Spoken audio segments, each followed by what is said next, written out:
Para peserta didik, pada video kali ini saya akan membahas materi chapter 2 bab 2 tentang opinion and touch pada pelajaran siswa kelas 11 IPA dan IPS. Tujuan pembelajaran dari bab ini, setelah mempelajari bab ini, para siswa diharapkan mampu yang pertama menerapkan fungsi sosial, struktur teks dan unsur kebahasaan, teks interaksi transaksional baik lisan dan tulis yang melibatkan tindakan memberi dan meminta informasi terkait pendapat dan pikiran sesuai dengan konteks penggunaannya.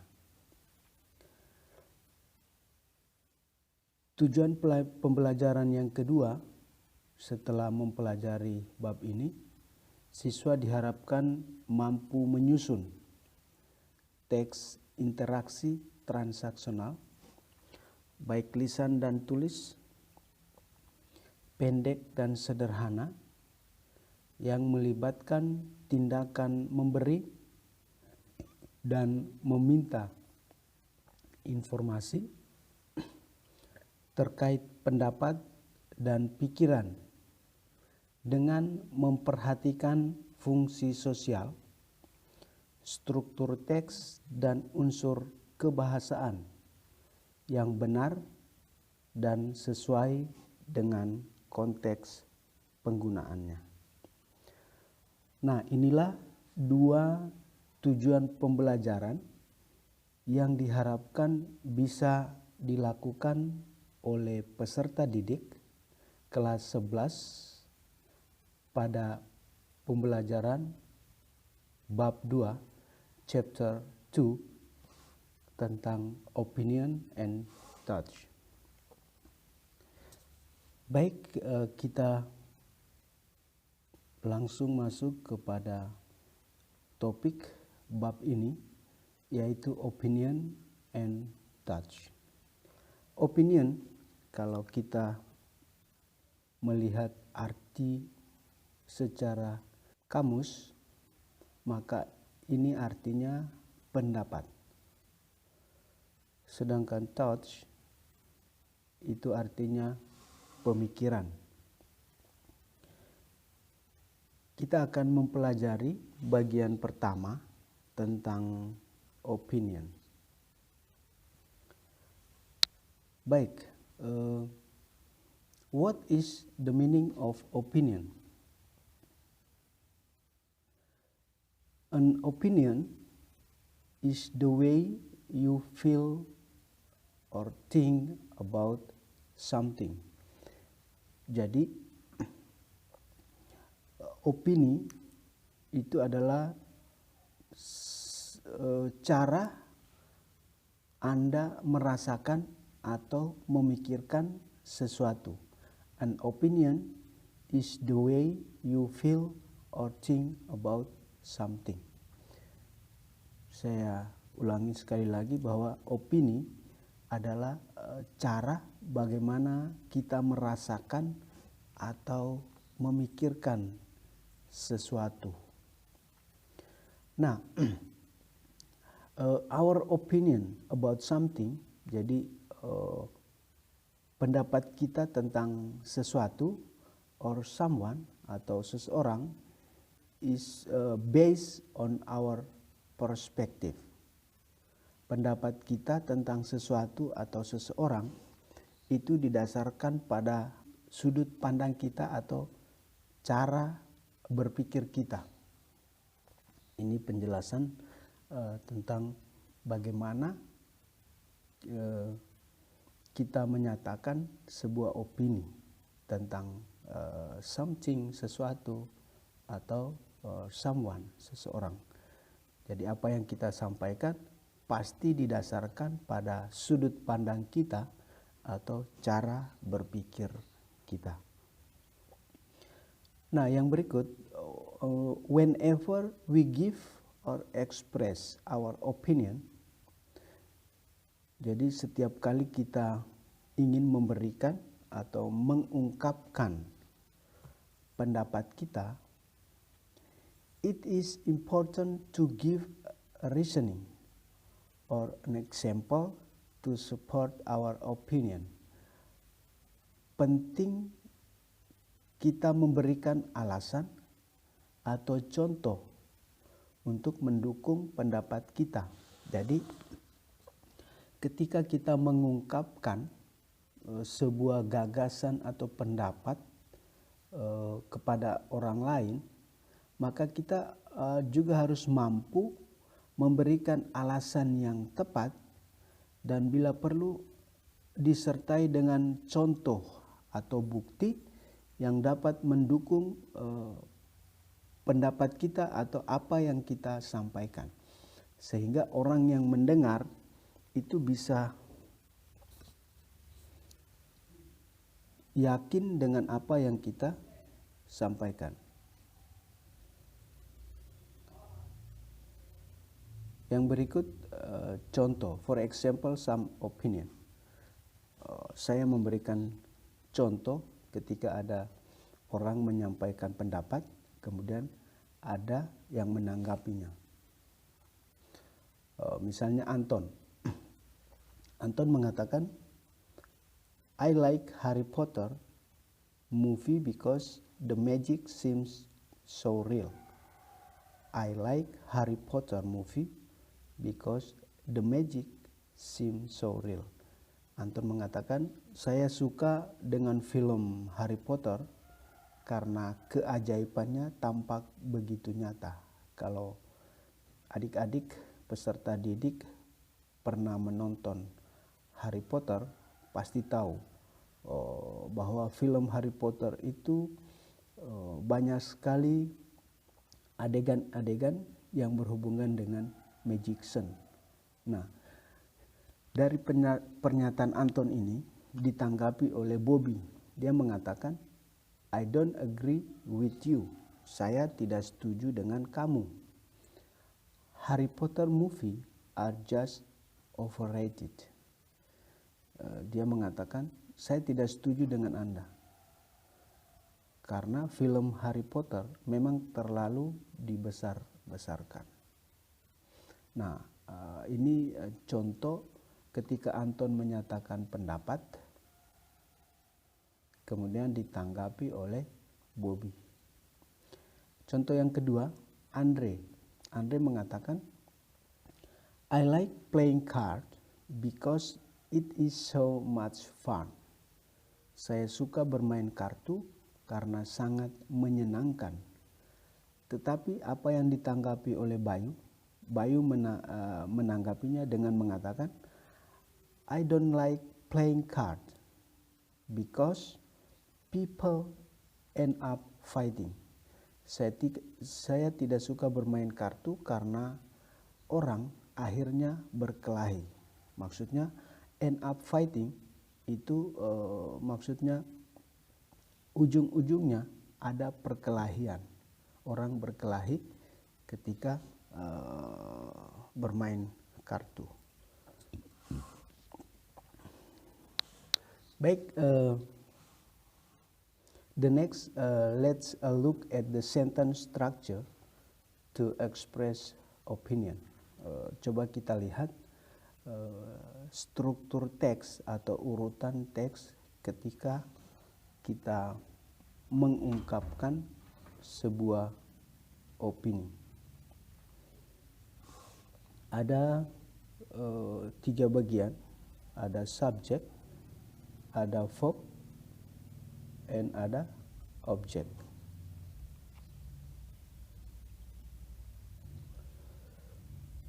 Jadi ini strukturnya, urutannya, urutan kalimat, subject, verb, and object. Kita lihat contoh yang pertama. I agree with what you are saying. Kalimat ini subjeknya adalah I, kemudian verb agree, dan objek with what you are saying. Jadi kalimat ini kalau kita terjemahkan, saya setuju dengan apa yang Anda sedang katakan. Ya, jadi dia menyatakan express opininya. Kalimat yang kedua, we believe this is not the right way to handle things. Kami yakin ini bukan cara yang benar untuk menangani sesuatu. Yang ketiga, I reckon this could be right considering the reason you have provided. I reckon this could be right considering the reason you have provided. This could be right considering the reason you have provided, itu maksudnya ini dapat menjadi pertimbangan atas alasan yang kamu sampaikan. Yang berikut, I agree that, saya setuju bahwa I didn't look at it from this perspective. Saya setuju bahwa saya tidak melihatnya dari perspektif sudut pandang ini. Kalimat berikut, I doubt that this is possible. Saya ragu bahwa ini bisa mungkin terjadi seperti itu. Kemudian we assumes, kami berasumsi, you are biased on this issue. Kamu bias atau keluar dari isu ini. Yang berikut, I don't agree with you. Saya tidak setuju dengan kamu. Next, I think you are mistaken. Saya pikir kamu membuat kesalahan atau kamu salah. Dan yang terakhir, I think so too. Saya berpikir demikian juga. Nah, selanjutnya opinion, pendapat, can be expressed in some way. Jadi sebuah opini itu bisa diungkapkan dalam beberapa cara, some way. Yang pertama, personal point of view. Jadi opinion can be expressed in some way. One way is a personal point of view. Cara yang pertama adalah personal point of view atau pendapat secara pribadi. Nah, bagaimana cara mengungkapkan personal point atau pendapat secara pribadi? Yang pertama, kita bisa mengatakan in my opinion, menurut pendapat saya. Atau yang kedua, I think, saya berpikir. Yang berikut, personally I think, secara pribadi saya berpikir. Atau in my experience, menurut pengalaman saya. Kemudian in my mind, di pikiran saya. Atau yang lebih tegas lagi, I strongly believe that, saya sangat yakin bahwa bla bla bla. Nah, ini cara pertama, yaitu personal point of view, ketika kita mengungkapkan our opinion atau pendapat kita. Nah, next way atau cara yang berikut adalah general point of view. General point of view artinya menyatakan pendapat secara umum. Tadi personal. Nah, yang kedua ini adalah umum atau general point of view. Kita bisa menyatakan general point of view dengan cara yang pertama, misalnya most people don't agree. Banyak orang tidak setuju. Atau some people say that, beberapa orang mengatakan bahwa. Atau some people believe, beberapa orang yakin. Kemudian majority disagree with. Mayoritas tidak setuju dengan, atau majority agree with, mayoritas setuju dengan. Nah, ini cara kita mengungkapkan pendapat. Ada personal point of view dan ada general point of view. Berikut contoh example of how to agree and disagree with opinion. Jadi berikut ini adalah contoh how to agree, bagaimana menyetujui, and disagree, tidak menyetujui dengan sebuah opini atau sebuah pendapat. Nah, di sini ada 3 kolom, ada statement, kemudian di sini ada agree, ada pernyataan setuju, dan ada juga yang disagree atau tidak setuju. Nah, kita mulai dengan statement yang pertama. Smoking should be banned in public place. Jadi statementnya mau mengatakan merokok harus dilarang di tempat umum. Public place itu tempat umum. Jika kita menyatakan setuju, kita bisa mengatakan I totally agree that smoking should be banned in public place. Saya sangat setuju bahwa merokok harus dilarang di tempat umum. Tetapi kalau kita tidak setuju, disagree about the statement, kita bisa mengatakan I'm sorry but I tend to disagree with you on this. Maaf, tetapi saya cenderung untuk tidak setuju dengan kamu dalam hal ini. Kemudian the second statement, pernyataan yang kedua mengatakan bullying is so prevalent in most school.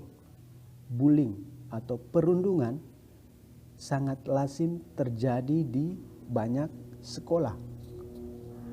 Nah, jika kita menyatakan setuju, kita mengatakan I agree more with you. Saya lebih setuju dengan kamu. Tetapi disagree, kalau kita menyatakan tidak setuju, kita bisa mengatakan I think it should be from generalized. Saya pikir kita salah menyamaratakan atau menyamaratakan semua sekolah. Padahal banyak sekolah juga tidak terjadi yang namanya bullying. Kemudian the next statement, women should not work. Perempuan tidak boleh bekerja. Nah, ada yang mengatakan agree atau setuju. I think so too. Atau saya juga berpikir demikian. Women should stay at home and take care of their children. Women harusnya tinggal di rumah dan merawat anak-anaknya. Tetapi jika Anda tidak setuju, disagree, Anda bisa mengatakan I'm afraid I have to disagree with you on this. Saya harus tidak setuju dengan kamu atas pernyataan ini. Yang terakhir, statement terakhir, online game should be banned. Game online harus dilarang. Game online harus dilarang. Nah, jika Anda setuju, kita bisa mengatakan absolutely right, benar-benar tepat. It should be as it distracts student from studying. Seharusnya karena itu mengalihkan perhatian siswa dari belajar. Nah, kalau kita perhatikan para siswa sekarang itu lebih fokus pada mereka game-game online. Tetapi ada pernyataan disagree yang tidak setuju dengan pelarangan game online. Kita bisa mengatakan I don't agree with you. Saya tidak setuju dengan kamu. It is a venue for students to develop their skill. Ini adalah tempat bagi siswa untuk mengembangkan keterampilan mereka. Nah, jadi ini adalah contoh examples of how to agree and disagree with opinion. Baik para peserta didik, setelah menonton video ini, adik-adik diharapkan dapat memahami bagaimana cara memberikan pendapat atau opini kepada orang lain. Juga adik-adik diharapkan bisa merespon balik opini, baik setuju maupun tidak setuju atas pendapat yang diberikan oleh teman atau juga orang lain secara tepat dan benar dari contoh yang sudah dijelaskan tadi. See you the next video.